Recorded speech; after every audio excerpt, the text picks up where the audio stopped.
Então, em nome do Dr. Marcos da Costa, que é o presidente desta casa, em nome do Dr. Humberto Durso, que é o diretor do Departamento de Culturas e Eventos, também daqui da OAB São Paulo. E, com grande alegria, esta noite recebemos o palestrante, Dr. Fábio Lopes Soares, que ele vai proferir a palestra Administração Legal para Advogados e Departamentos Jurídicos.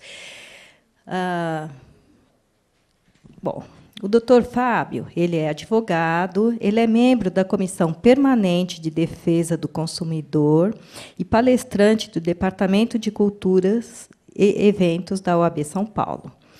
É professor de pós-graduação MBA e LLM da Escola de Direito Rio da FGV.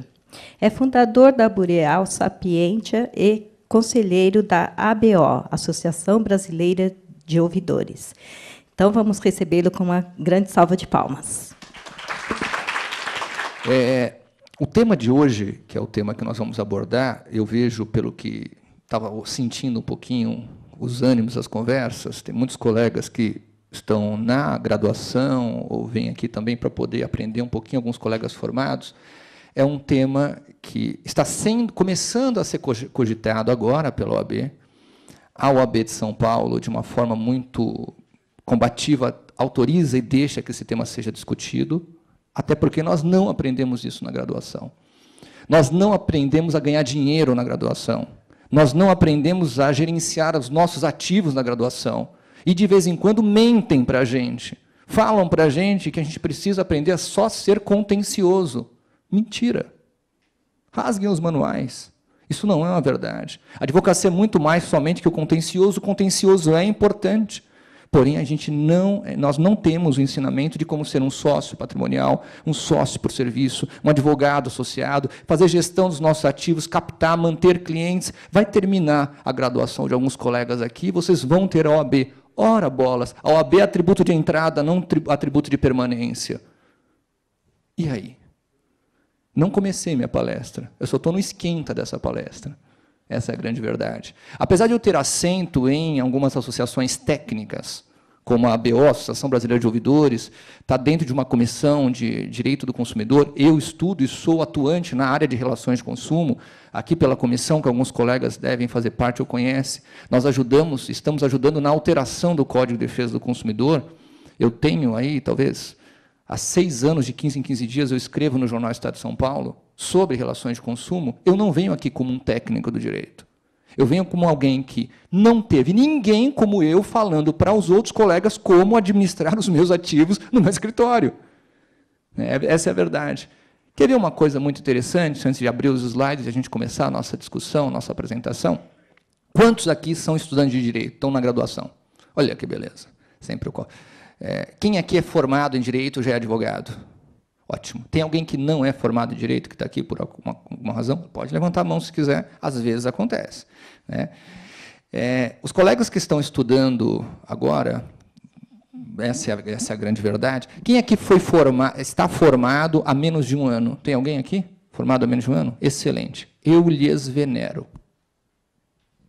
Eu demorei, talvez, 15 anos para ter alguém falando para mim sobre esse assunto. E vocês acabaram de se formar e tem alguém. Desse ponto de vista, vocês são melhores que eu. Concorda? Se eu aproveitar a oportunidade, não vai precisar de 15 anos levando nas costas, quebrando ou tendo que se reerguer em alguns momentos para entender o que eu estou falando aqui. A gente tem uma participação acadêmica, né? Eu passei por todas as formações acadêmicas, eu sou uma pessoa de mercado, mas dou aula na Escola de Direito Rio da Fundação Getúlio Vargas. Nos LLMs, os Legum Legis Magisters, ou os mestres em leis, né, que seria o equivalente ao MBA, da Fundação Getúlio Vargas. Né? Então, a gente tem uma formação acadêmica. Então, fizemos lá, eu tenho a graduação em contabilidade, fiz economia, fiz direito, depois fui lá fazer especialização, MBA, mestrado, estou terminando meu PhD nos Estados Unidos em Business Administration, em administração. Não para poder administrar negócios, mas simplesmente para tentar, acho que isso vai ser importante para mim e para os demais. Nesta conversa, então, de 2 horas, talvez, mais ou menos, eu vou dividir a minha fala em 2 grandes blocos. Vou trazer um bloco de cenários para vocês, tá? sobre o que está acontecendo com o mercado de advocacia, dados da OAB, dados do jornal da casa, jornal da OAB. Eu leio cada frase daquele jornal quando chega para mim. Né? Posso até jogar fora depois do jornal, mas eu folheio ele do início ao fim, porque sempre tem alguma coisa interessante. Então, são dados de lá e dados da OAB Federal. Fora isso, vem, então, a minha fala. O que é administração legal? Por que ela é importante para quem está em formação? Acredito, seria o privilégio, guardem essa oportunidade, para quem já está formado. Né? Nós, ao longo dos últimos anos, a gente começou a prestar serviços para as grandes bancas jurídicas desse país. Médias bancas, grandes bancas. Tem algumas bancas que já chegaram quase a faturar, emitir nota fiscal eletrônica, quase R$1 bilhão. Se o custo for de 30%, 40%, eu estou dizendo que os seus 20, 30, 40 sócios dividem R$500 milhões. Tá bom para os senhores ou não? O bom é inimigo do ótimo. Temos que começar do mais simples para o mais complexo. Essa é a nossa fala. Apresentar a vocês, então, alguma coisa nessa noite que fale sobre administração legal para advogados e departamentos jurídicos, ou seja, são as mesmas bases, porque nós estamos sujeitos ao mesmo código, à mesma restrição ética, que, apesar dela ser antiga e está sendo revista agora, ela não tem uma razão porque ela está ali. Né?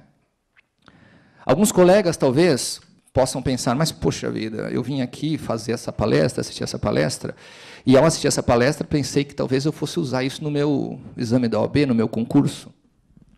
Já lhes falei, a OAB é atributo de entrada, não é atributo de permanência. Vocês vão passar na OAB, porque estão aqui. Enfrentaram, sabe-se lá o quê para chegar até aqui, com todas as manifestações democráticas que tem hoje acontecendo em São Paulo. Mas, depois que você se forma, a questão é, o que você faz com isso? O que é ser advogado nessa construção? Eu estou cansado da falta de ética. Então, não vou discutir isso. Não é comportamental. Não é o atributo técnico que eu vou falar com vocês nessa noite, mas sim um atributo de gestão. Cientificamente, qual é a receita de bolo, quais são as regras, que reflexões eu devo ter em mente dentro da graduação e depois de formado para poder crescer um pouquinho, crescer enquanto escritório, crescer enquanto sócio e poder, então, ter direito ao sol de fato, merecidamente, recuperar o investimento feito durante a minha graduação. Administração legal para advogados traz alguns cenários. Eu vou dividir com os senhores alguns desses cenários inicialmente, para depois a gente entrar no tema, e aí, aqueles que ficaram com dúvidas sobre o que é administração legal, quero acreditar que vão entender um pouquinho disso. Hoje nós temos 810 mil advogados no mercado inscritos. Esse número poderia estar crescendo ainda mais, se nós não tivéssemos tido aí uma atuação forte de redução, fechamento de algumas universidades, e se a OAB ela não tivesse mantido fortemente a necessidade de um exame para poder fazer um crivo importante. Os números são números que são números abertos, eu peguei base de dados dos últimos 2 anos, a 3, esses números são complexos de ser tabulados, não são tão simples. Nós temos 42 mil estagiários e fiz 2 cortes importantes. Eu peguei a quantidade de advogados, segundo essas bases de dados de 3 anos, e dividi pela quantidade de pessoas que existe no Estado. Em São Paulo, eu tenho 249 mil advogados, ou seja, 1 para cada 175 habitantes. 1 para cada 175 habitantes. No Rio de Janeiro, eu tenho 125 mil advogados, ou seja, 1 para 128 habitantes. Entrei na base do IBGE e fiz esses cortes. Dividi o número, né? Existem alguns relatórios de alguns órgãos, organismos que trazem esse número. Na média, no Brasil, nós temos 1 advogado para cada 246 pessoas. 1 a cada 246 pessoas. Bom, por que eu estou apresentando esses números? Para refletir com vocês um outro dado que é bem interessante. O diagnóstico feito em 2014, que a gente traz aqui para poder entender isso, é que, isso aqui dados do jornal da OAB. Jornal da OAB. Aqueles falam, mas eu recebo e não leio. Então, leia. Só ter olhos para ver, né? E ouvidos para ouvir aqui. Essa é a verdade. Em 1960, nós tínhamos 69 faculdades de Direito. Só para vocês terem uma ideia, em 1960, nós tínhamos alguma coisa em torno de 70 milhões de brasileiros, dados do IBGE. Tá bem? Em 1997, nós tínhamos 270 faculdades. 270. Em 1990, junto para lá, vamos arredondar isso aqui para 2000. Em 2000, 191 milhões de brasileiros. Eu tinha em 60, 70 milhões, 94 milhões na década de 70, 110 milhões na década de 80. Eu vou com quase 140, 150 milhões na década de 90, próximo dos anos 2000, lá eu tenho alguma coisa em torno de 270 faculdades, e em 2015, 1.260 faculdades. Em 2010, eu cheguei à base de 200 milhões de brasileiros. 200 milhões, 190 e poucos milhões. Hoje, eu estou com 205 milhões de brasileiros. Só para vocês terem uma ideia dessa dinâmica que eu estou trazendo a vocês, se há 50 anos atrás eu tinha metade da população atual, há 50 anos atrás, essa população não tinha nenhum tipo de aperfeiçoamento dos institutos de direito. Por quê? Não tinha moeda forte, não tinha crédito nesse país. Foi em 2007 que entrou crédito nesse país. Para o bem ou para o mal. Uma Argentina de crédito entrou nesse país. O equivalente a uma Argentina. As pessoas começaram a consumir de forma tão grande nesse país que teve um problema muito sério. A professora Cláudia Lima Marques, ela define uma das consequências dessa fala que eu estou trazendo aos senhores é o superendividamento. A partir de 2007, um fenômeno muito recente no Brasil. Eu estou falando, então, que em 1960 eu tinha 69 faculdades, e lá em 2015, 1.260. Só que dessas 69 faculdades, eu tinha lá alguma coisa em torno de 300 bacharéis por ano saindo. Para cada uma dessas 1.260, dependendo da universidade, eu tenho milhares de bacharéis saindo. Vide Croton com ampliação nos mercados atuais, vide a Anhanguera com a Uniban, vide Unixul, vide Estácio com Radial, vide Laureate com FMU. E tenho castas. Eu tenho uma complexidade tremenda. Então, eu tenho universidades no país que cobram R$500 por mês de custo. E tem modelos que cobram R$4.000 por mês. Obviamente que eu vou ter melhor qualidade, eu tenho melhores pessoas ali, mas vocês percebam, eu não estou nem dizendo os nomes das universidades. Estou dizendo que eu tenho modelos distantes. Né? Desses números, eu fiz um outro corte importante. Eu tenho cerca de 60 mil bacharéis por ano, em média. 60 mil bacharéis por ano, em média. Há 10 anos, há 15 anos, esse número era muito menor. Então, ser advogado e conseguir o seu espaço era mais fácil. Hoje, eu tenho uma concorrência. 90% dos profissionais são reprovados no exame de ordem. E aí, talvez, eu não tenha acesso a esse número, o que eu tenho são perspectivas, são dados que são feitos por colegas, como o FDJUR, o Fórum de Departamentos Jurídicos, do professor Newton, eu tenho o GJUR, eu tenho outras instituições que são autorregulamentares, que vão juntando isso, né, esses dados. Se fala aí de uma reprovação de alguma coisa em torno de 50%, 60%, cogita-se ali, e as pessoas que vão tentando fazer pela segunda, terceira vez o exame de ordem. Quero acreditar que quem está aqui é um vencedor. Você sabe por quê? Nós temos pobreza absoluta nesse país. Tem regiões desse país que vivem com R$300 ou R$400 por mês. Está fora da estatística, praticamente. Saiu o IDH recentemente, o Índice de Desenvolvimento Humano, onde tem pobreza absoluta. Logo, nós somos elite. Acreditar que Centro, Avenida Paulista, Berrini, Brasil, é uma babaquice. Né? Não pode ser comparado a esse tipo de estrutura. O que eu estou trazendo como número é que estes profissionais, vocês que estão tendo acesso à informação, nós, né, que estamos aqui debatendo esse tipo de conteúdo, nós somos privilegiados. O que fazer com isso? Nesse diferencial. Se eu tenho esses números muito fortes, eu tenho uma concorrência daqueles que se formam muito grande, exagerada. Uma concorrência de pessoas que tiram a OAB e ficam numa expectativa de ganhar um pouquinho mais. E aí? Com a crise chegando, tem uma outra informação muito interessante. Em época de crise econômica, em qualquer estilo de direito, nos Estados Unidos, no Brasil ou na Europa, o advogado tem que ficar esperto, porque é o momento de ganhar dinheiro. Em época de crise, o escritório de advocacia ganha dinheiro. E por que não ganha dinheiro? Tem uma frase que ela é bíblica, né? É só da ignorância que nós devemos nos afastar. Me parece que é a ignorância, não a ignorância da brutalidade, mas a ignorância de não saber como alcançar esse goal, essa meta.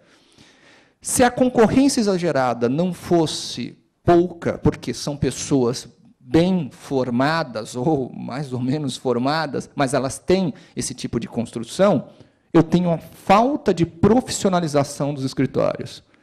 E aqui eu embarco numa discussão que não é polêmica, talvez falte clareza nesse debate.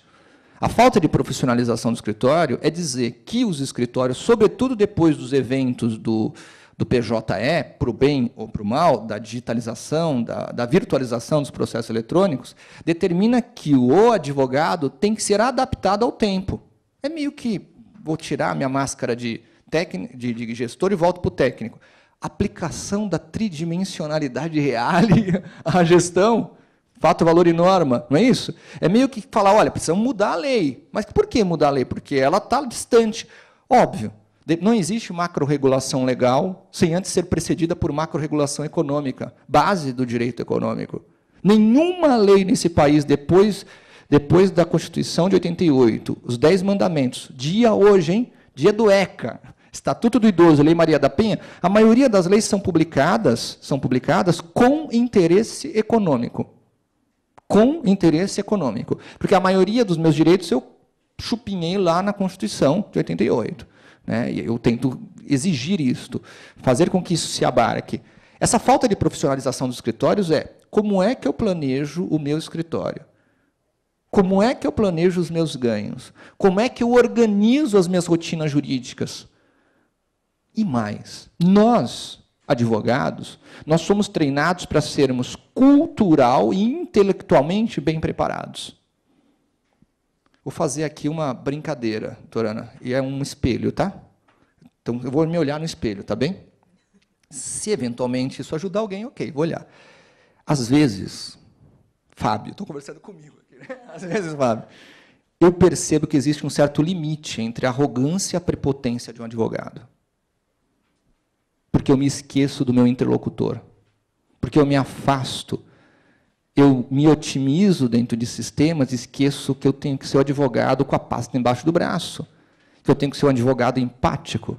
Que quando alguém liga para o meu escritório, ele quer ouvir a minha voz. Nem que seja a voz da gravação, da URA. Ligue 1 para... Sou eu mesmo, eu sou um advogado. Ligue 1 para tal, ligue 2 para tal. Sou eu falando com... Nem que seja através disso, no extremo. Mas tem que ter algum tipo de proximidade. Óbvio, se eu tenho falta de profissionalização dos escritórios, isso antigamente era de um jeito, hoje é um pouco diferente, Vamos avante. Nós temos aí alguma coisa em torno de cerca de 10 mil sociedades de advogados na OAB São Paulo. Esse cerca é porque eu tenho sociedades de direito e tenho sociedades de fato. Eu me junto com o meu colega quando saio da faculdade e falo, vamos abrir uma sociedade. Vocês são sócios? Somos. Qual é o número da inscrição da sua sociedade? Não tenho. Então, vocês não são sócios. São de fato. Mas gera um direito entre essa sociedade. É uma sociedade simples. E a brincadeira começa aqui. Vamos lá ver. Quando eu estou no direito empresarial, eu aprendo que as empresas são abertas e a abertura delas se inicia pelo estudo adequado de um tipo societário, não é isso? Se eu sou uma sociedade que nasce para ter cotas de responsabilidade, a maioria dessas empresas elas são divididas em EI, empresário individual, limitada, 2 ou mais sócios, e EIRELI, empresa individual de responsabilidade limitada. Posso ter as SAs, capital aberto ou fechado. Quando eu abro capital, faço a oferta pública de ações e eu tenho lá o IPO. Não é isso? 1 ano de direito, coitados professores que me perdoem. 1 ano de tipo societário em 30 segundos. Na classificação, pelo menos. Não é? Só que essas empresas, quando elas são abertas, elas pegam um documento, que é a certidão de nascimento delas, e vão até a junta comercial. Previsão do Código Civil. Posso começar a operar, é verdade? É claro que não. Saio da junta comercial e vou para a Receita Federal. Tirar CNPJ. Agora eu posso começar a operar, não é verdade? É claro que não.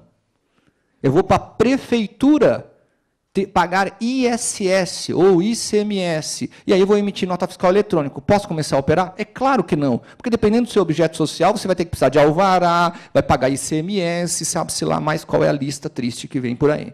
Né? Essa é a grande verdade. Eu tenho junta comercial, Receita Federal e prefeitura. Pois bem, me formo da faculdade, eu fui bancário durante muito tempo, eu fui ser servidor público e abri um escritório, uma banca. Ninguém me ensinou que tinha que fazer isso. E eu abri a banca. E aí? Quebrei a cara. Porque eu achava que era muito fácil. Então, era só abrir a banca, então, os clientes que vêm até mim. Né? Não é assim. E outra, eu precisaria fazer gestão da minha marca. Eu achava que bastava eu colocar minha marca, minha logomarca, ser registrada. Olha a construção, a ignorância. No INPI, colocar tudo isso no Facebook e... Como diz lá o memezinho na internet, taca-lhe pau, vai lá, solta lá e começa a ganhar dinheiro. Não era verdade. O dinheiro começou a acabar. Os clientes não vinham como eu queria. Eu não podia fazer qualquer tipo de divulgação. Foi então que eu tive que me profissionalizar. Eu comecei a visitar outros escritórios. Tem um nome chique para isso. Benchmarking. Comecei a visitar outros escritórios. E escritórios de outros colegas. De grandes escritórios. Como a gente dá aula na fundação, a gente tem contato com algumas pessoas, algumas, inclusive, que eu estudei, eu me formei estudando pelos livros dos colegas que hoje são colegas de universidade, fundação. Essa é grande... O mundo é pequeno, né? Muito diferente. Nessa construção, eles começaram a me ensinar coisas que não eram ensinadas na faculdade e não existiam manuais para se ensinar. Por isso que eu falo que quem se formou recentemente é um privilegiado, porque essa é uma moeda de troca. Um pouco disso começava aqui. Essas sociedades, que são sociedades de fato, elas, no processo virtualizado, elas ficam limitadas a um faturamento. Porque quando elas começam a crescer um pouco mais em faturamento, emissão de nota fiscal ou prestação de serviços, quando ela começa a crescer um pouquinho, ela entra numa crise. Uma crise de crescimento. Crise porque não sabe gerenciar os seus ativos, crise porque os sócios querem ganhar um pouco mais e não estão acostumados, crise porque os sócios brigam entre eles, crise porque não sabe administrar o poder. E a única coisa que sublima o dinheiro é o poder. Fernando Pessoa foi muito sábio, né? Ele fala, poder, sempre eterna maldição da substância do mundo. Poema de Fernando Pessoa. Ele falava isso, e me parece que é verdade mesmo, essa máxima. Se eu continuar nessa análise, e eu só estou elucubrando em cima de números, dessas 10 mil sociedades, em média, ora, oriundas de números da OAB, oriundas de números de colegas que fazem essa tabulação, cerca de 9.400 têm até 5 sócios. 5 sócios. Colegas que se juntam na faculdade. E é muito interessante, porque a gente participou das discussões de mudança, de inclusão, ou pelo menos contribuímos minimamente na mudança da inclusão do advogado no Simples Nacional. Antes dessa inclusão, se eu perguntasse a vocês o que é um escritório de advocacia de pequeno porte, vocês iriam me dizer, quem tem 10 advogados. Só que eu posso ter um escritório com 10 advogados faturando 5 milhões de reais por ano. O chamado escritório boutique. Né? O chamado escritório boutique. O conceito dado pelo mercado. Mas, ao mesmo tempo, quando entrou a OAB no Simples Nacional, essa nomenclatura mudou. Quer vocês queiram ou não, é assim. Escritórios que faturam até 360 mil são ME.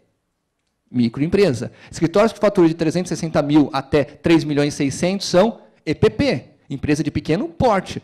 Os senhores já lembram da lei do Simples Nacional?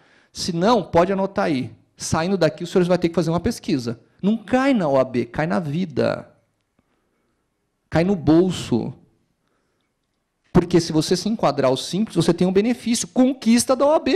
Brigou para danar, para poder incluir, queriam tirar a OAB depois. Isso aqui, muito do trabalho do Dr. Durso, do Dr. Marcos, que ficou lá lutando para que entrasse essa classificação. Não é isso, doutora Ana? Está lá uma classificação complexa. Eis que os escritórios de grande porte passaram a ser cerca de 30 com mais de 20 sócios em suas mais diversas desenhos, escritórios de pequeno e médio porte, alguma coisa em torno de 95%, na classificação de EPPI-ME. Pois bem, eu preciso, então, aumentar o meu faturamento, saber como coordenar o meu escritório. E aí começa uma guerra. A administração legal, ela pressupõe que um advogado, qualquer ele que seja, esse é um conceito. A administração vem da administração, do curso de administração. Administração, não sei se os senhores sabem, não é uma ciência, tá? Só para separar. A administração, ela reúne diversas ciências, engenharia de produção, direito, qualidade, diversas áreas que se reúnem na administração. E administração legal é um termo muito conhecido aqui em São Paulo, para quem já frequenta a FENALOL, para quem que são as feiras jurídicas, onde eu junto técnicas de administração aplicadas a escritórios e a departamentos jurídicos, na sua junção, respeitado o Estatuto da Ordem dos Advogados, que tem lá princípios próprios, que também não é exclusivo da OAB, né? Os médicos são assim, os fonos são assim, e assim vai. Logo, para eu, então, entender como manter o meu escritório e ganhar dinheiro, eu preciso ter uma visão geral da economia e da globalização. Fábio, precisa entender disso? Precisa. Então, tá bom. Você não quer entender? Não. Então, você vai ganhar seus 300 mil por ano. Como a minha palestra é feita para aquelas pessoas que em 5 ou 10 anos quer ganhar mais de 1 milhão, enquadre-se. Enquadre-se. Até porque, se você tiver 30 funcionários, e você tiver um custo de 40%, 50% ou 60%, você vai ter que faturar um pouco mais. Falar de matemática para advogado é a mesma coisa que querer falar de direito para engenheiro. Não casa. É difícil. Antes de tudo, eu já lhes falei, eu sou um advogado. Por isso, talvez, estou tentando dividir conhecimento. Outra coisa que eu preciso ter para aplicar esse conceito é ter as modernas técnicas de administração aplicado a esse sistema. Nestas modernas técnicas, a advocacia ela tem que ser observada do ponto de vista da gestão interna das suas rotinas como negócio. Ela não é mercantilista. E se for mercantilista, vocês vão ter um problema muito sério. A ordem, até um momento, não foi muito flexível com isso. Talvez possa ser na revisão do estatuto. Eu, se fosse consultado, teria os meus critérios. Cuidado. Nós temos que ter um pouco de condições, temos que condicionar um pouco disso. Se ela tem que ser observada como negócio, eu digo que é negócio, e por que eu digo que é um negócio? Digamos que eu, o colega, nós três resolvamos, então, abrir uma sociedade de advogados, cada um dentro da sua expertise. Nós vamos desenhar aquela regra, aquele documento que vai reger a nossa convivência, concorda? Um contrato. Eu vou depositar esse contrato em algum órgão público. No caso da OAB, é depositado na junta comercial? É depositado aonde? Na OAB. Previsão do estatuto. Cai em concurso. Cai em exame. E aí eu posso começar a trabalhar, não é verdade? É claro que não. Vou ter que ter CNPJ.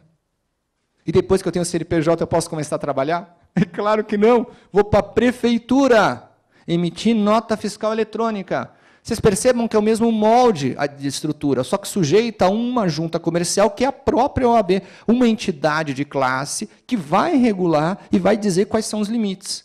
Isto é uma adaptação importante. Se isso é verdade, e se eu tenho que entender que, do ponto de vista de gestão, ela tem que ser entendida como negócio, ela gera lucro. Ou não gera lucro? Ou o escritório de advocacia é uma instituição de caridade? O que vocês acham? Claro que gera lucro.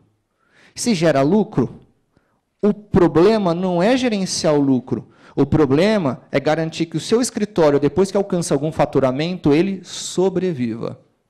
Sabe por que ele tem que sobreviver? Porque, pelos números que eu lhes passei, eu tenho uma concorrência exagerada.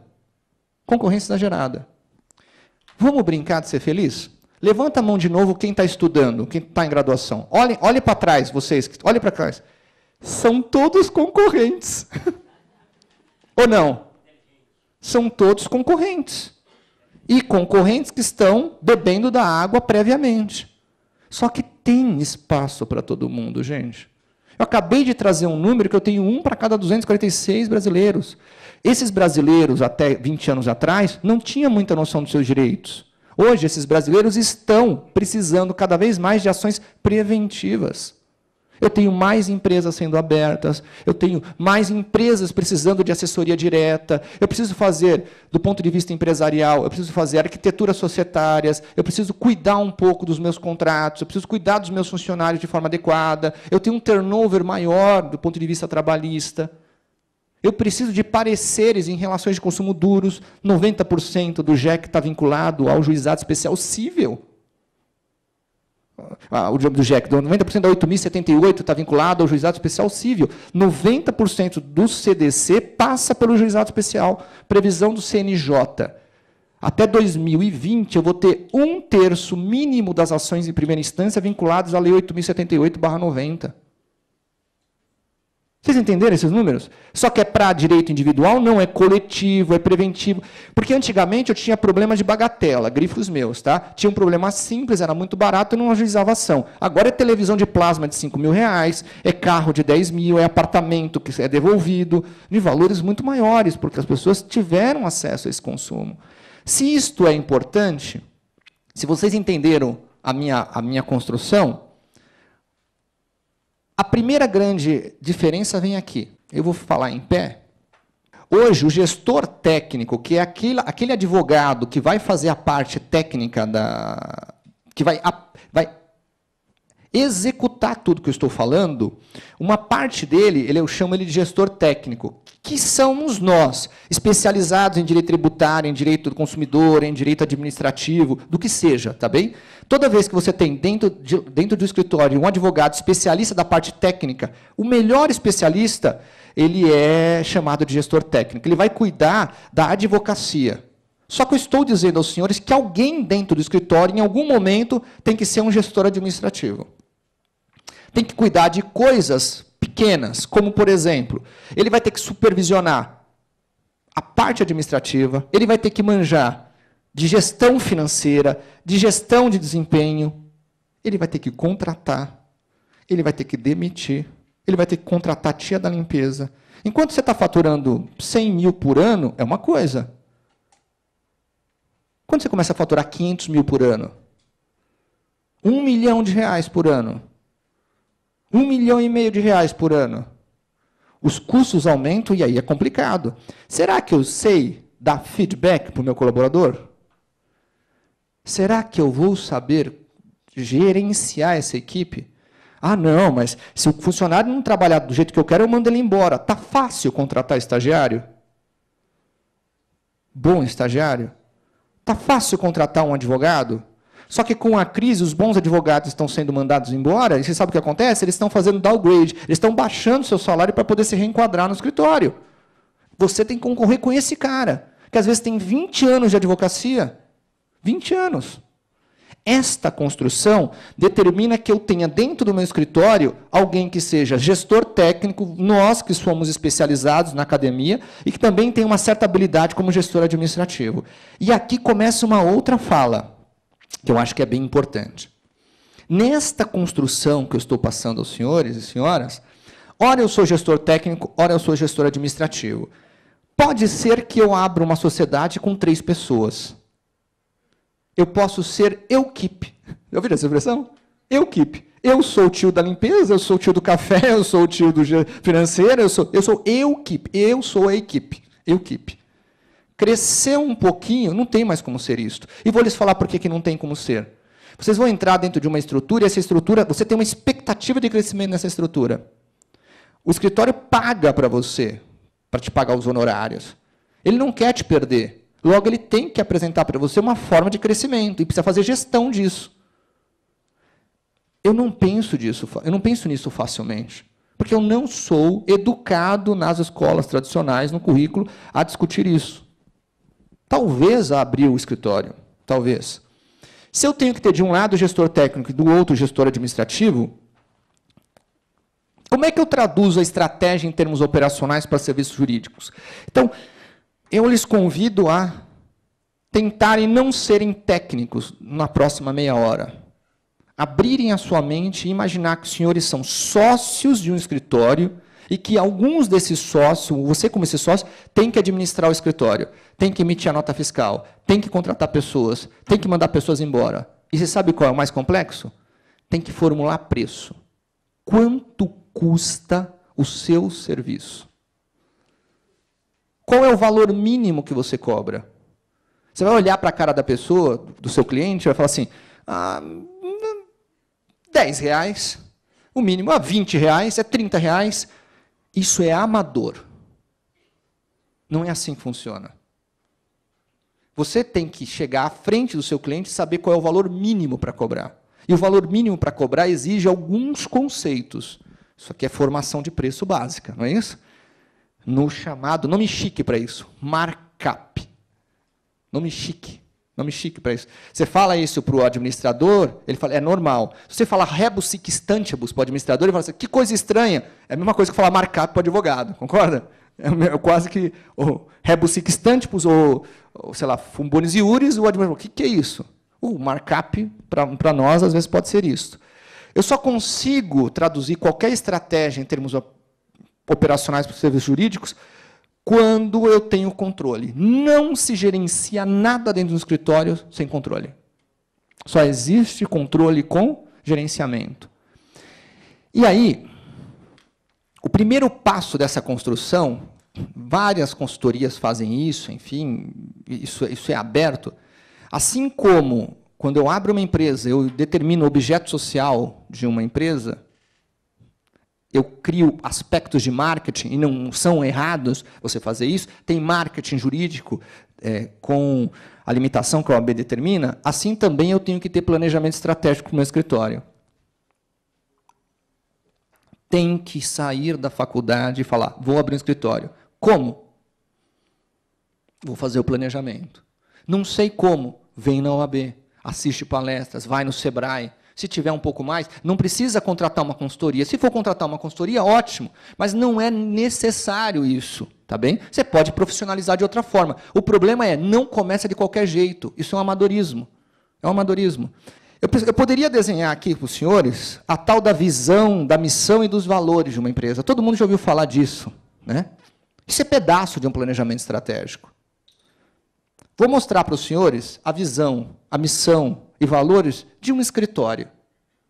Tá? Vamos ver se isso aqui faz sentido. Imagine que esse escritório ele fatura 500 milhões por ano. Tá bom para os senhores, não?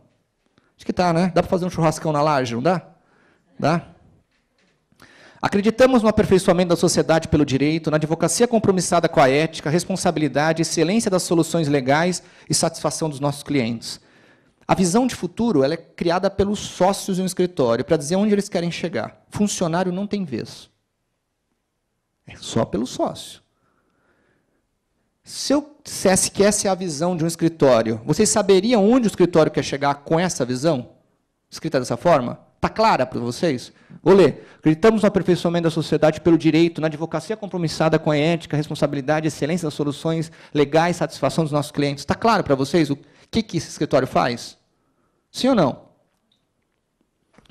A missão é a razão de ser, que é diferente da visão. A visão é onde o escritório vai chegar. A missão, quem escreve, são os funcionários, constituída pelos valores dos funcionários.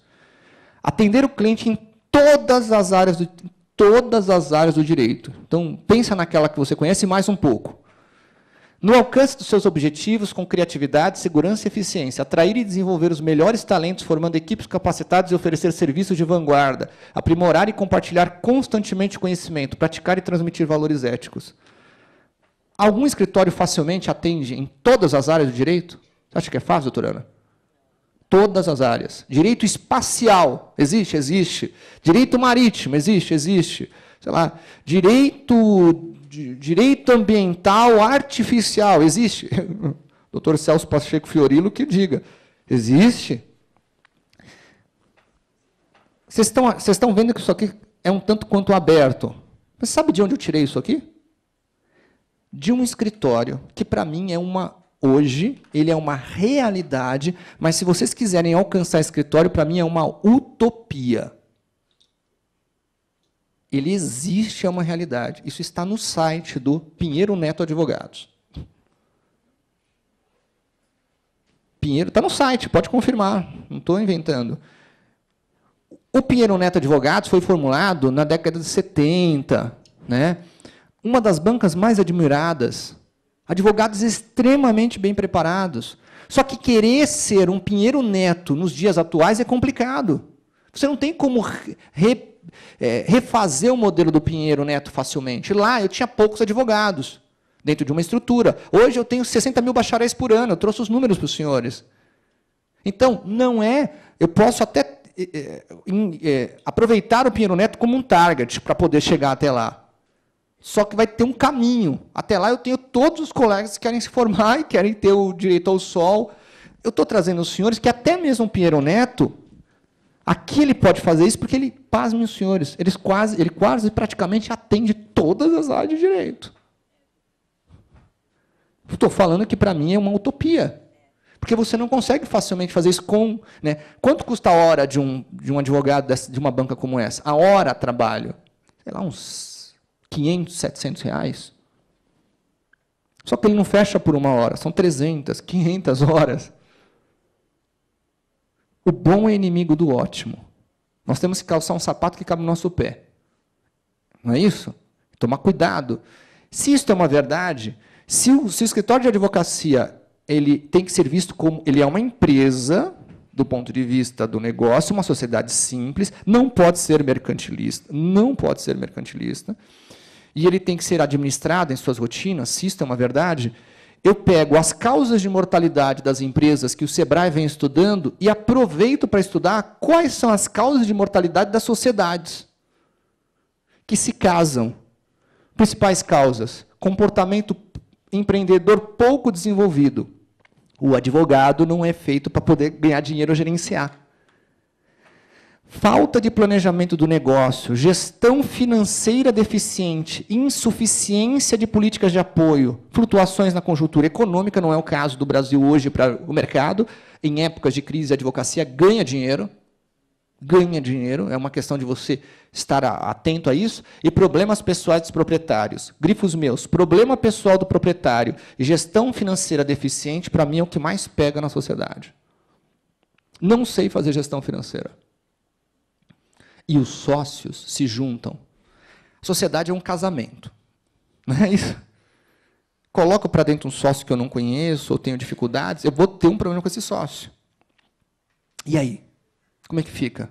Um sócio conversa com todos os colaboradores, o outro sócio olha para o rosto de um advogado, de um estagiário, ele é uma porta, uma ignorância só. Eu sei que isso aqui não acontece nessa sala. Não acontece isso, não tem nenhum escritório onde os sócios sejam indelicados com os senhores e senhoras. Todos são muito... Né? Isso não acontece aqui, vocês são corpo fechado, não é verdade?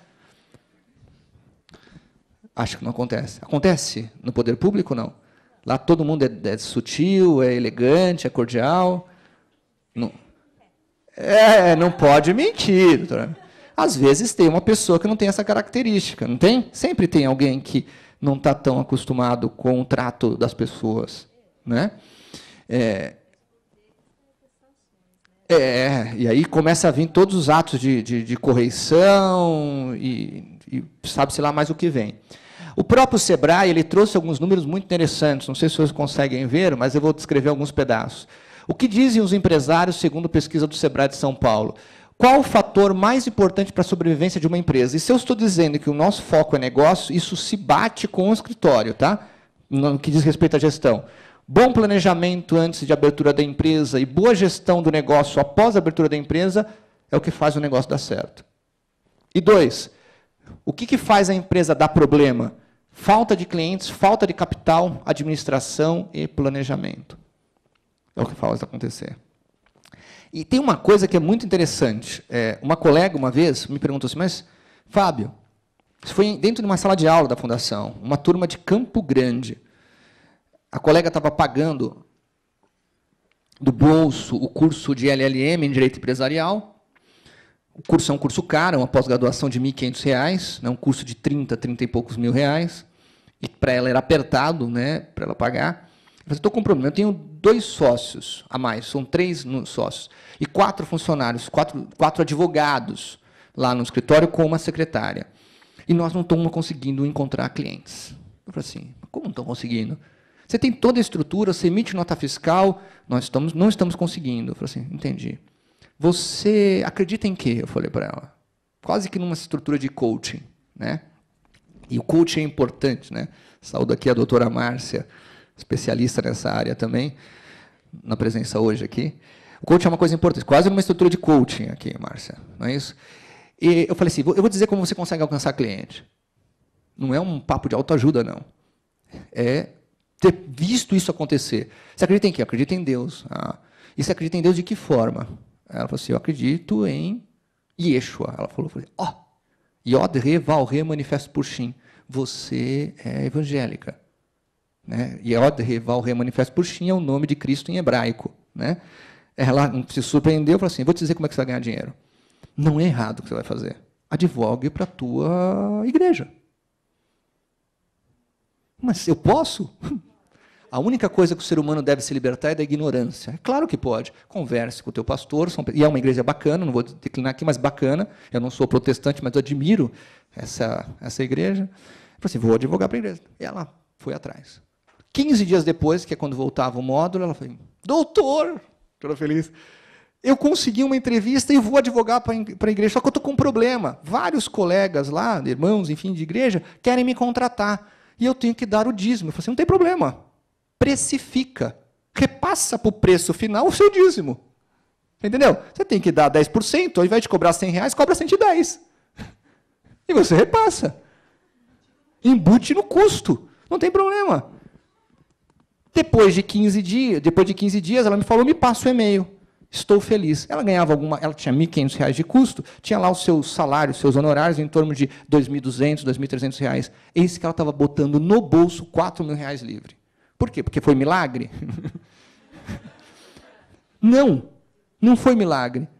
Foi simplesmente um esclarecimento, e estava na cara dela. Pode ser a padaria, pode ser a igreja, pode ser a pastoral, pode ser a loja maçônica, pode ser o Lions, Rotary, qualquer coisa. Basta fazer uma lista quente. Esse é o chamado network, não é isso? Sempre tem alguém próximo. E se você fizer um bom trabalho, estiver na retidão, propor, não tem como não propagar. Por quê? Porque pela concorrência e a falta de experiência, eles querem bons advogados, não querem advogados que tenham problemas, entrem em aventuras jurídicas. Nessa construção, entra um outro passo. Se eu tenho que planejar o meu escritório, o segundo passo, e agora vocês vão ver como isso aqui faz mais sentido para vocês. Eu aprendi isso da forma mais difícil. O segundo passo é, eu preciso, dentro do meu escritório, quando ele começa a crescer, eu preciso entender que no meu escritório existe uma coisa chamada rotinas administrativas. Quem faz o quê, de que jeito? E precisa escrever isso, o tal do manual de procedimento. Porque se não escreve, estou com um problema. Pois bem, um dos conceitos de processo gerencial, e não é judicial, tá? Gerencial, que é a tal da rotina administrativa, é esse aqui, ó. Processo é qualquer atividade ou conjunto de atividades que toma um input, adiciona valor a ele e fornece um output a um cliente específico. Os processos utilizam os recursos da organização para oferecer resultados objetivos aos seus clientes. Eu também chamo isso de macrofluxo do processo. Teoria geral da informação, input, processamento e output. Você sabe como vocês conhecem isso? Existem algumas empresas que dão para vocês, doutor Ana, oferecem para os advogados o macrofluxo desenhado, e isso nem sempre é bom. Alguns conhecem essas empresas como CPPro, outro Projude, Promad, Spider, TOTOS e qualquer nome. Alguns conhecem como Excel avançado e macro. Excel avançado e macro. Quando você coloca isso em qualquer sistema, mas diz quem faz o quê, de que jeito, sabe? Entra ação, abre pasta, sabe que tem que ir para um advogado, ele cuida, emite nota fiscal. Este processo é o tal do macrofluxo, não é isso? Eu preciso de desenhar esse processo. Quando eu desenho esse processo, no passo seguinte, eu estou dando um caminhar para vocês aqui, né?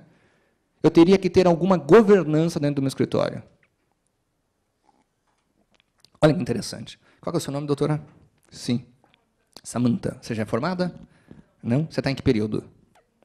Segundo ano. É quarto período, é isso? Na minha época era primeiro, segundo, terceiro, quarto, quinto ano, é isso? Tá no, que seja isso. Você gostaria de ganhar quanto quando você se formar, doutora? 2.000. Posso ser indelicado com você? Você está com 17 anos, não? 18? Um pouquinho mais? Ah, que parece mais nova, né? Mas vamos fazer de conta que você esteja com 30 anos de idade. Quanto você gostaria de ganhar? Se você tiver casado e tiver filhos, eu acho que você vai querer ganhar um pouquinho mais. Não é isso? Mas vamos pegar a ambição dela, 5.000. Para você ganhar... Olha a pergunta. Para ela ganhar 5.000 livre por mês, ela tem que estar faturando, talvez, 100.000 por ano. 60.000 livre, 60.000 são 12 meses, a 5.000 dá 60.000, não é isso? Eu estou fazendo uma redução, 100.000 ao ano, 5.000 livre, ela tem que pagar imposto, mas pagar custos. Ela ganhando 100.000 por ano, para ganhar 100.000 por ano, você trabalharia sozinha? Senhores, para ela ganhar 100.000 por ano, ela conseguiria trabalhar sozinha para ganhar 100.000 por ano? Depende da área. Vamos considerar que você vai fazer área trabalhista, audiência. Sozinha você vai dar conta? Talvez não dê conta. Vai ter que aumentar, colocar mais gente dentro. Se colocar mais gente dentro, 100.000 já é pouco. Vai ter que aumentar o custo. E aí tem um problema, né? Às vezes nós estamos mal de contadores. Como às vezes a gente está mal de advogado. Os contadores, habitualmente, eles são contadores de fisco, não contabilidade gerencial. Eles emitem nota fiscal e não nos dão apoio para poder entender. Quem aqui tem sociedade de advogados de direito? Tem alguém com sociedade de direito aqui? Ninguém? É sócio de escritório? Ninguém aqui? Que coisa. Doutor, levanta a mão. Levanta a mão. Diz que o senhor... Não, faz de conta que o senhor é. Ai, muito obrigado. Preciso de um sócio aqui. Preciso de um sócio. Ele é sócio de direito. Ele tem uma sociedade inscrita na OAB. Tá bem? Se ele tem uma sociedade inscrita na OAB, para ele sobreviver de forma fixa, ele vai ter que ter uma governança. E aí eu vou lhes falar. Doutora, quer ganhar 10.000 por mês? Seu escritório tem que emitir nota fiscal. Porque nós estamos carentes de escritórios que emitam nota fiscal. Você emitir a nota fiscal. Para emitir nota fiscal, você precisa ter um sistema de governança. Antes de vir para cá, eu perguntei para um colega de um banco. O seu banco está contratando escritórios? Sim. Ele falou assim, sim, descentralizado. Quais são os critérios? Tem que estar aberto, inscrito na OAB em São Paulo, ter mais de 3 sócios. E a gente tem algumas dificuldades, porque a gente nós desfizemos o contrato, destratamos muitos escritórios. Eu acredito que seria um faturamento adicional para o escritório de 300.000 ano. Se ninguém levantou a mão porque é sócio, eu não posso oferecer essa carteira aos senhores. Aí o doutor fala, não, é só, esqueci de falar. Não pode, não é isso? Não pode fazer isso agora. O nariz cresce, não pode. Nessa construção, eu preciso de governança. Eu preciso de alguma estrutura que me dê condições de aceitar essas carteiras novas. Invariavelmente, a visão que eu devo ter é uma visão de processo e não uma visão funcional. Acreditar que o meu escritório, que o sócio de um escritório, ele só vai ser o sócio técnico, é uma bobagem. Porque quanto mais você cresce dentro do escritório, quanto mais você fatura, mais esse sócio precisa ter alguma visão de gestão. Ou para mexer no software do PJE, ou para fazer a virtualização, você não tem que conhecer um pouco de gestão? Claro que precisa. Cada vez mais. Eu brinco, doutora Ana, que quando a gente começou com o PJE, aqui, enfim, o PJE começou a ser uma realidade, eu fui até o fórum João Mendes e vi uma máquina de escrever. Tinham 2 máquinas de escrever, uma do lado da outra. E eu vi um senhor, um advogado, que é conhecido por muitos, muito inteligente, lá com seus 80 anos. Ele colocava a folha de sulfite, ele pegava o milho dele, datilografando a peça dele. Datilografando a peça dele. Catamiliografia, isso? De repente, este advogado, naquela época, ele pegava isso, levava para um colega cartorário, ele escaneava para poder dar entrada para ele. Esse advogado está fora do mercado hoje. Por quê? Porque tudo é digitalizado. E não pode ter cor no papel. Não sei se quem faz isso, porque se colocar um papel colorido, você tem que tirar uma cópia preto e branco, porque os DPIs do PJE não acatam. Um problema ainda importante, né, nessa estrutura. Logo, eu tenho que ter uma visão do processo, e não a visão funcional. Quanto maior for o escritório, quanto mais eu almejar crescimento, maior tem que ser a minha visão do todo. É muito comum os escritórios com 15 advogados, 20 advogados, eles terem pessoas dentro da sua estrutura, focados só em fazer gestão. Mas, Fábio, eu sou obrigado a saber isso? Às vezes não. Você entende? Eu posso contratar pessoas para fazer isso para mim. O fato é que se eu não tiver clareza de como funciona isso, eu estou com um problema. Eu vou junto ao cliente, ele quer saber quais são as possibilidades de risco do meu processo. Chame isso de econometria, de jurimetria, nome chique para esse trabalho. Dê um nome importante para isso. O fato é que eu preciso gerenciar.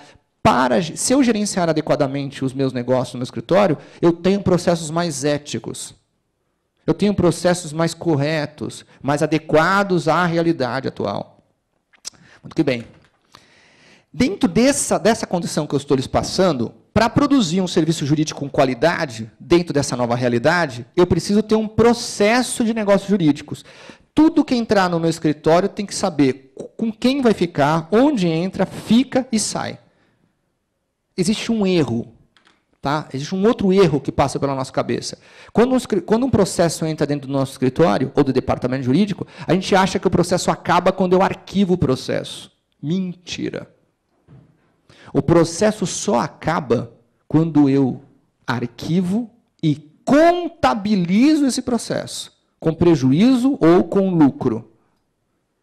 Se eu arquivar e esquecer que eu tenho alguém a pagar, ou eu pagar alguém, eu estou com um problema. E aí é muito comum eu entrar, fazer uma diligence dentro dos escritórios e falo, quantos processos você tem no escritório? 1000. Deixa eu ver os processos.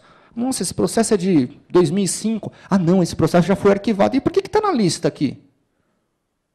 Ele não tem 1000, ele tem 200 processos.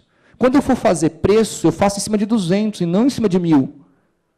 A manutenção está em cima da manutenção de 200 processos ativos e não em cima de 1000 processos ativos. Quando eu vou fazer preço para poder repassar ao cliente final. Uma tela que sugere isso aqui, e aqui, gente, vou lhes falar logo de cara. O meu papel aqui, doutora Ana, é despertar a dor da lucidez. Palavras de John Nash, né, falecido recentemente, Prêmio Nobel de Economia. Em qualquer escritório, eu tenho uma entrada de dados, num software, num computador, qualquer ele que seja. Nessa entrada de dados, eu tenho algum software que faz o processamento das demandas jurídicas. Esse processamento se dá online e real time. Existe agora uma coisa maravilhosa que a OAB fez em conjunto com o CNJ, que é uma plataforma que vai reunir, essa é a proposta, reunir todas as bases de dados tribunais, né? Que é um sistema virtual de gestão, um escritório virtual da OAB. Entrem no site da OAB Federal, entrem no site do CNJ, vocês vão ver essa parceria inédita que o nosso presidente fez, né? É uma proposta. O bom é inimigo do ótimo, está em construção. Mas até que isso seja uma realidade, eu preciso fazer isso no meu escritório. Logo, eu preciso ter um software que faça processamento das demandas jurídicas online e real time. Isso gera um banco de dados. O pior erro que os senhores podem ter é colocar todos os seus processos digitalizados em um computador. Se der pau no computador, você perdeu tudo. Compra, nem que seja para você comprar no Mercado Livre, em qualquer site, um HD removível de 1 tera. A gente brinca. Pode ser até réplica. Não pode ser réplica. Mas tem que ser, pode ser até essa primeira linha, desde que tenha nota fiscal, porque mesmo assim você precisa ter um direito sobre isso. Estou errado ou não? Pode até ser uma cópia, um equipamento de segunda linha. Não precisa ser um equipamento mais caro, maior tecnologia que tenha no mercado. Mas eu preciso guardar essas informações dentro desse. Eu tenho que ter uma base, um disco rígido externo. Parece bobagem, primário que eu estou falando. Vou lhes dar um exemplo. O exemplo é o seguinte. Eu sou advogado, me tornei, né, advogado associado recentemente de um escritório em Vitória, e estou me tornando advogado associado do escritório em Brasília. Né? E eu precisava fazer base de dados do que eu estou prestando serviço. Como associado, eu presto serviço, não sei se você lembra do estatuto, somente naquela região, naquela subseção.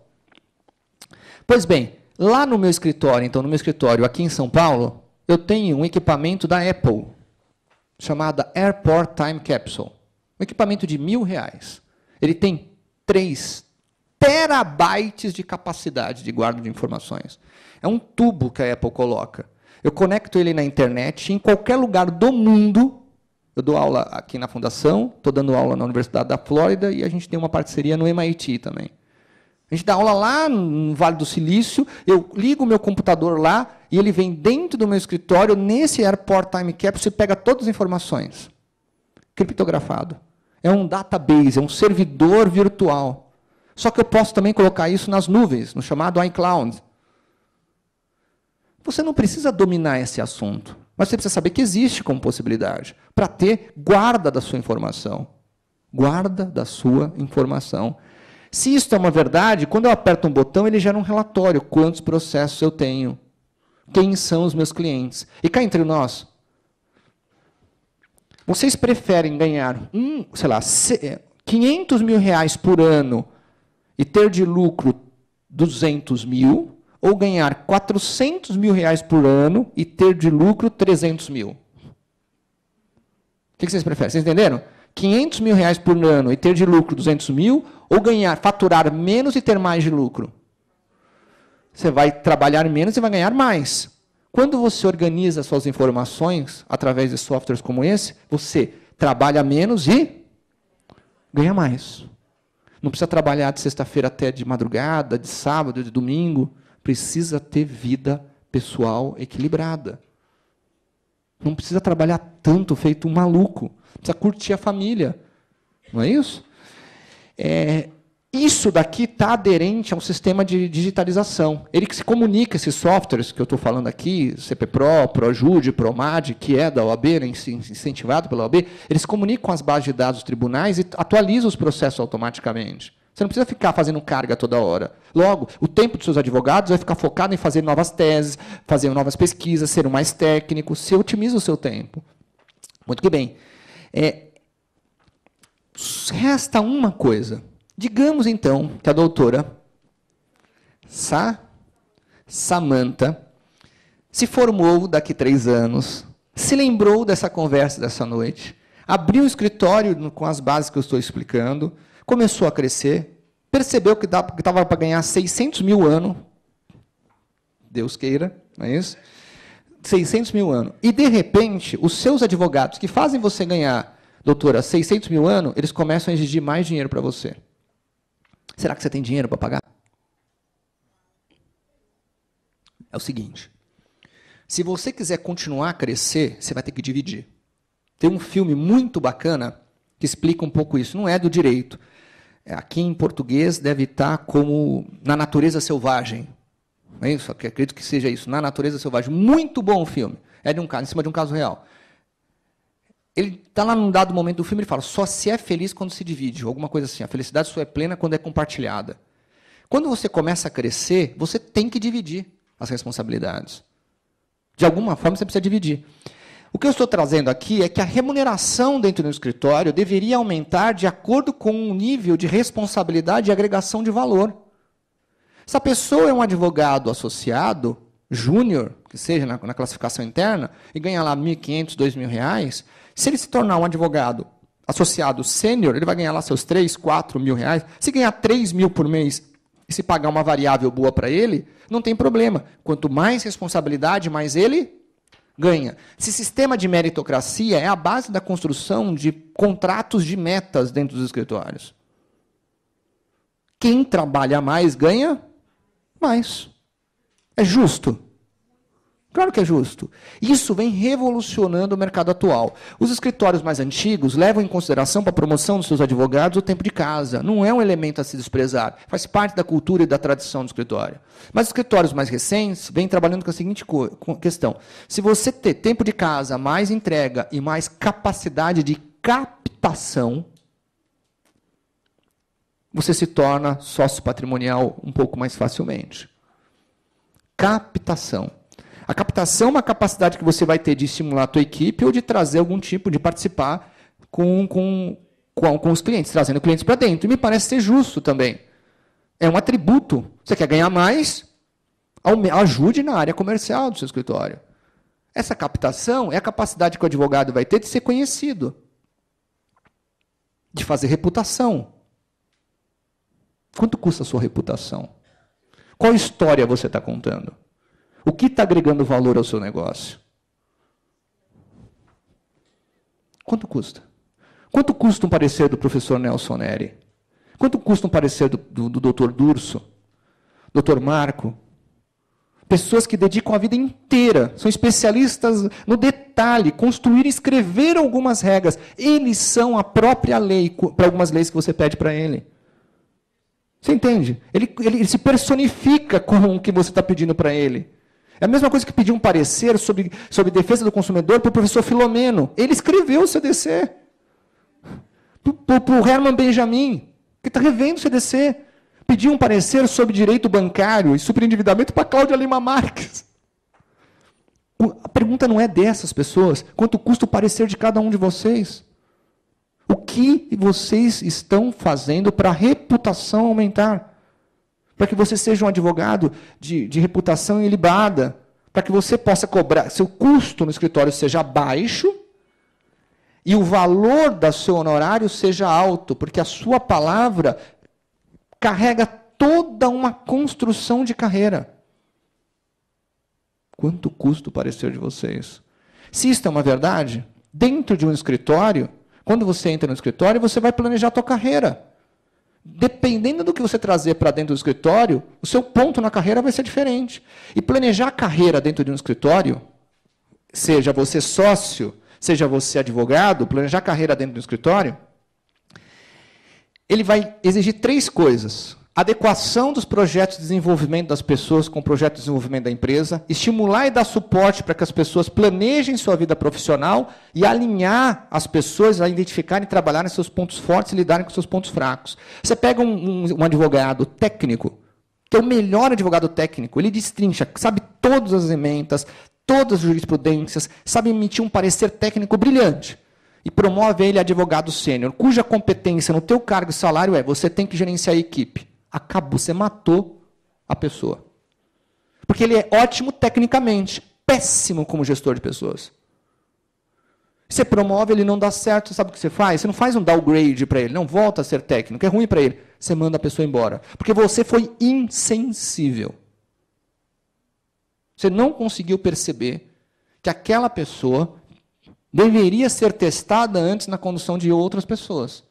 E dar feedback para uma pessoa não é coisa simples. Imaginou você mandar uma pessoa embora? Contratar uma pessoa? Com que características? Mandar embora me parece que é até mais difícil, né? Dependendo do laço que você tiver com a pessoa. Tá? Porque de vez em quando alguém manda embora aí, de qualquer jeito não é interessante. Pois bem, tem uma coisa que é interessante antes da gente caminhar para a finalização dessa exposição, trazer tendências e talvez abrir para perguntas aqui para os senhores.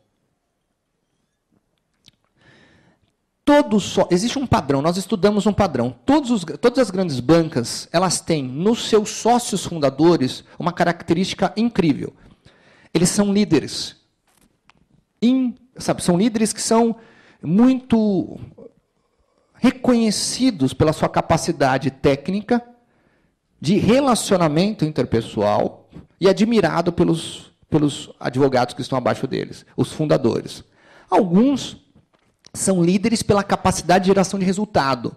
Não são os mais cordiais, para não ser indelicado. Né? Mas, invariavelmente, eles são líderes. Quando você se torna sócio de um escritório, um sócio sênior, um sócio patrimonial do escritório, todos os demais, até mesmo a secretária, elas passam a te copiar. Eles são crianças que viram esponjas no seu modelo. E isso é uma coisa importante. Eu vinha para cá, deixei meu carro no metrô, e estava vendo uma entrevista na CBN, agora, 5 e 6 horas da tarde, em que o profissional dizia que nós, hoje, nos comunicamos como tudo. Nós não somos o conteúdo. Se eu venho aqui à frente de terno e gravata, é porque eu tentei colocar o meu melhor terno e a melhor gravata para poder me apresentar a vocês. Às vezes eu dou aula, sei lá, no Nordeste do país pela Fundação e eu vou de terno e gravata. E alguns colegas que são de outras áreas falam assim, por que você está dando aula no Norte e Nordeste de terno e gravata? Sim, porque eu aprendi que isso é uma forma de dizer que isso é o meu melhor, essa é a minha fantasia de trabalho. Não é só para importar, isso eu me imposto, que é a minha fantasia do herói. Sabe a fantasia do herói? Não tem a fantasia do Batman, do Homem-Aranha? O terno é a minha fantasia do herói. Eu me imposto com isso. Só que isso demonstra o grau de respeito à tradição que o direito tem. Alguns não precisaria fazer isso. Tem várias discussões. Você tem o casual day de sexta-feira, onde você vai sem a gravata, vai um pouco mais à vontade. O fato é que a liderança é um conjunto. Qual que é a importância na gestão dos negócios jurídicos? Tem um livrinho que alguns conhecem, que é O Monge e o Executivo, não é isso? Que ele fala o seguinte, a liderança é a habilidade de influenciar pessoas para trabalharem entusiasticamente visando atingir os objetivos identificados como sendo para o bem comum. Eu tenho uma definição de liderança, até porque a gente está fazendo uma palestra quase de sensibilização, né? Isso não de profundidade, não é um workshop, não é uma construção mais profunda, de que liderança só existe quando você lidera pelo exemplo. Liderança só ocorre quando você lidera pelo exemplo. Vou lhes dar um exemplo, então. Se eu descrevesse a seguinte personalidade, essa personalidade, importante para a história da humanidade, muito importante, admirável para a história da humanidade, ele é doce e fala leve na maioria das vezes. Adora música clássica, sobretudo Debussy. Não come carne, é vegetariano. É uma pessoa extremamente estudada e admirada. Teve formação em mais de uma área de conhecimento. E teve a formação clássica, apesar de ser uma personalidade recente da história, teve uma formação clássica no sistema de tríade histórica da classificação grega. Estudava música, tocava instrumentos musicais. Vocês acham que essa pessoa é uma pessoa que pode liderar ou não pode liderar? Hã? Sim ou não? Essa pessoa liderou. Esta é a biografia de Adolf Hitler. Eu descrevi Hitler. Adolf Hitler. Tudo isso. Alguém acha que Hitler não era um líder? Claro que era. Você vê que se eu não tivesse falado, talvez... Claro que era um anjo caído, mas um líder. O líder pode ser um Darth Vader ou pode ser um Luke Skywalker. Né? Pode ser o lado bom e o lado ruim. O fato é que nos serviços jurídicos, o líder ele influencia pessoas diretamente. Influencia e tem que saber lidar com pessoas. Quando você está no mais alto grau dentro do escritório, quando você tem um escritório de 3, 5 pessoas, esse escritório tende a crescer, você acaba sendo líder com os demais e com você. O que você está fazendo para ser líder? É muito simples. Muito que bem. Caminhando quase que por uma região inóspita agora, digamos que eu tenha falado, e eu tenho mais alguns minutos aqui, digamos que eu tenha falado pontos-chave da construção da administração legal, da sua importância, e vocês estão aqui acordando para essa realidade. Né? São pessoas que estavam no estado meio que Matrix, eu tirei todo mundo, resgatei lá, e estou trazendo para o mundo real aqui. Quando você tem um escritório ou um departamento, você é medido a todo momento. Como é que você mede o intangível? Como os sócios podem medir a sua performance? Pois bem, eu estou trazendo para vocês uma proposta que não é minha. Na verdade, isso aqui foi escrito em 1970 e 80 por um professor da Harvard Business School, onde ele diz o seguinte: para cada indicador tangível, eu tenho 3 indicadores tangíveis. Esse cara chamava Kaplan, juntamente com um cara chamado Norton, pessoas muito especiais. Eles desenharam uma metodologia chamada Balanced Scorecard, ou BSC. No português, equilíbrio de indicadores. Ele diz o seguinte, e eu trago isso para a advocacia, é um fato. Pelo menos, academicamente, e aí eu falo em nome da Fundação Getúlio Vargas, é isso que a gente divide com os colegas lá, os nossos alunos da graduação e da pós-graduação da Fundação, no mestrado em regulação. A gente faz isso há alguns anos já. Indicador para o escritório de advocacia deveria ser todo e qualquer dado ou parâmetro que compara algo existente com algo ocorrido. Eu deveria comparar o que aconteceu no passado com o existente, com hoje, de mesma base de dados. Quanto eu faturei hoje, quanto eu faturei ontem. Para quê? Para saber quais são as diferenças. Parece primário, não é? Só que não é tão primário assim. Porque se eu não tiver uma boa base de dados, eu estou com um problema. E indicadores futuros existem? O que vocês acham? Não existem. Indicador não é todo e qualquer dado ou parâmetro que compara algo existente com algo que vai ocorrer. Indicador futuro não existe, porque quando eu crio alguma coisa futura, eu estou dizendo que isso aqui são projeções. E projeções precisam de variáveis. Eu posso até chamar isso de indicador. Alguns relatórios de grandes bancas jurídicas têm um nome chique para esse indicador. Quer o nome chique? KPI. Key Performance Indicator. Indicador. Nome chique para isso. KPI. Se isso é uma verdade, quais são os indicadores mais importantes para um escritório? Todos aqueles que vão representar salvaguarda de ativos e passivos. Fábio, salvaguarda de ativo e passivo, isso aqui é uma coisa complexa. Cuidado. Quando você vai, tem algumas tarefas do advogado, por exemplo, que é a tal da due diligence. Eu vou fazer uma auditoria dentro da empresa para saber quanto vale essa empresa. Eu faço due diligence para empresas que quebram, para saber quanto custam os ativos. Hoje, os advogados que se especializam em fusão e aquisição estão bem na foto, porque falta profissionais desse calibre. Só que ele precisa saber um pouco de contabilidade. Se eu abro uma empresa de calçado, eu tenho lá um estoque enorme de escarpãs, de sapatos, a empresa fale, quanto cada sócio vai ter? Vai ter o equivalente ao que tem de saldo, tirado as dívidas, e pega o estoque. Em tese, 50% dos sapatos vai para um sócio, 50% vai para o outro sócio. Eu estou separando pelos ativos da empresa.